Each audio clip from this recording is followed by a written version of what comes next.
Hello বন্ধুরা, কেমন আছেন আপনারা? আশা করি সবাই ভালো আছেন, সুস্থ আছেন। বন্ধুরা, আমিও ভালো আছি। আর এই যে কাপড়গুলো আমি এখন রোদ্রে দিচ্ছি, এই কাপড়গুলো আমি গতকাল ধুয়েছিলাম।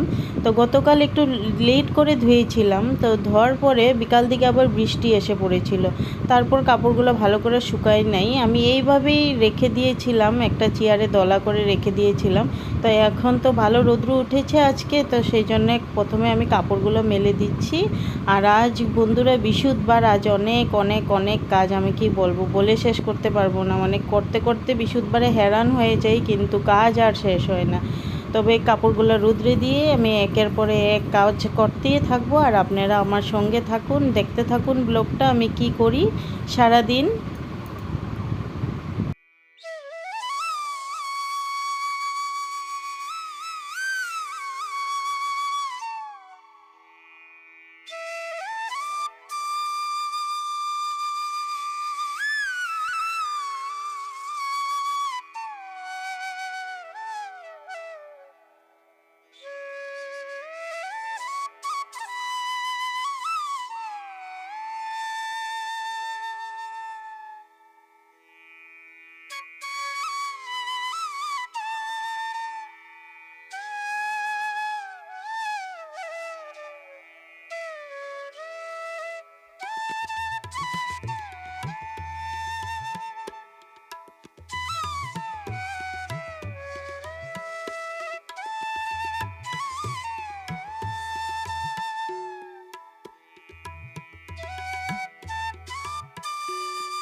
এত কাজ, বাপ রে বাপ, করতে করতে আর শেষ হয় না।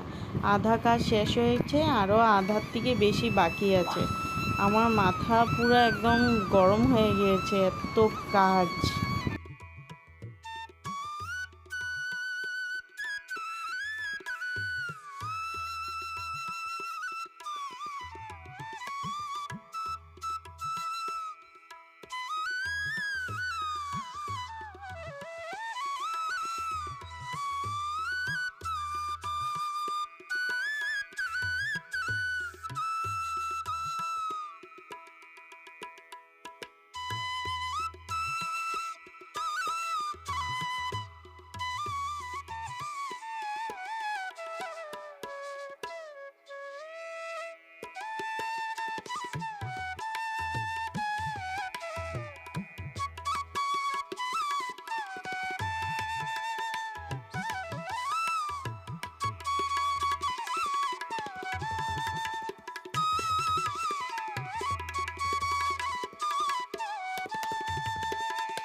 ঘর ঝাড় দেওয়া হয়ে গিয়েছে, এখন ঘর মুছার পালা।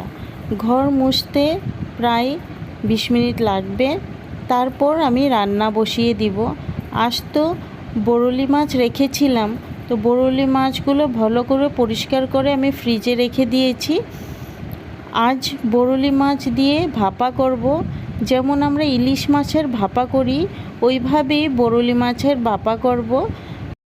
বরলি মাছ ভাপা বানানোর জন্যে প্রথমে আমি সর্ষে, কাঁচা লঙ্কা, পেঁয়াজ পেস্ট করে নেব। তারপর মাছে ওই পেস্টটা দিয়ে হলুদ নুন দিয়ে কয়েকটা কাঁচা লঙ্কা চিড়ে দেব। তারপর কাঁচা সর্ষের তেল দিয়ে ভালো করে মেখে নেব। মাখার পরে ভাপে আমি সিদ্ধ বসিয়ে দিব। বন্ধুরা, আপনারা দেখেছেন যে আমি ঢেঁকি শাক পরিষ্কার করে রেখেছি, কিন্তু এখনও আমার ছোট ছোট করে কাটা বাকি আছে, সেটাও করে নেব। আমার অনন্ত তো মাছ খায় না, ওর জন্যে ডিম আমলেট একটা করে নেব। তো এখনও আমার অনেক কাজ বাকি আছে, বাকিটা কাজ সেরে নেই তাড়াতাড়ি করে। দেখুন বন্ধুরা, বরলি মাছের ভাপা তৈরি হয়ে গিয়েছে। কেমন সুন্দর লাগছে দেখতে। দেখতে যেমন সুন্দর, খেতে তেমনই সুস্বাদু হয়। আপনারা এভাবে বানিয়ে খেয়ে দেখবেন, অনেক ভালো লাগে।